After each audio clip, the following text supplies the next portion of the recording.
Hi viewers, welcome to our YouTube channel Prasad Kasla Vlogs. Linear equations in two variables part 1 చూసాం. Part 2లో యాక్చువల్గా part 1లో ఏం చేసాం, one variable అంటే ఏంటి, టూ వేరియబుల్ అంటే ఏంటి, అదేవిధంగా డెఫినేషన్ చూసాం.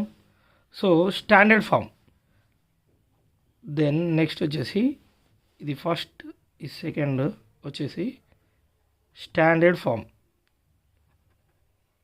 స్టాండర్డ్ ఫామ్ ఏంటి? Standard form ax plus bx plus c equal 0. This is the standard form.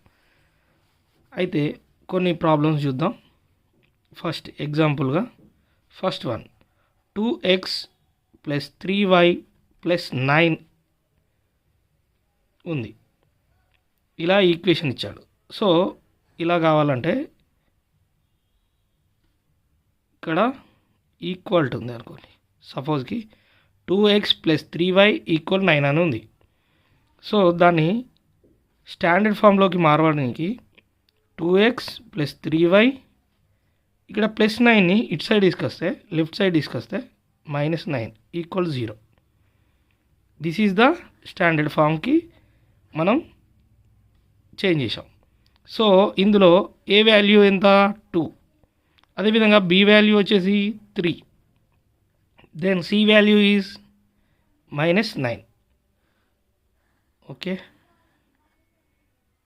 Next one, ఇక్కడ x minus x is equal 3y అన్నాడు. దీన్ని స్టాండర్డ్ ఫామ్కి example 2.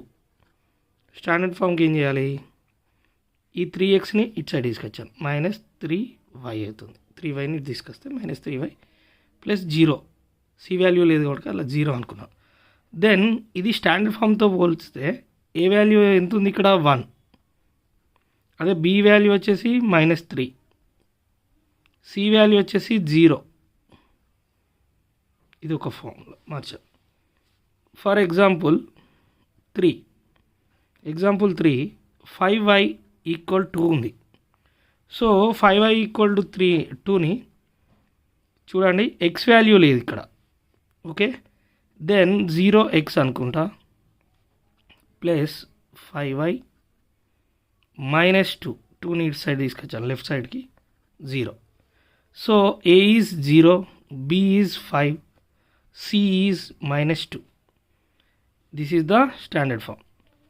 Please subscribe Prasad Kasla Vlogs for more videos, for more math tips and tricks. Thank you. Please support to me.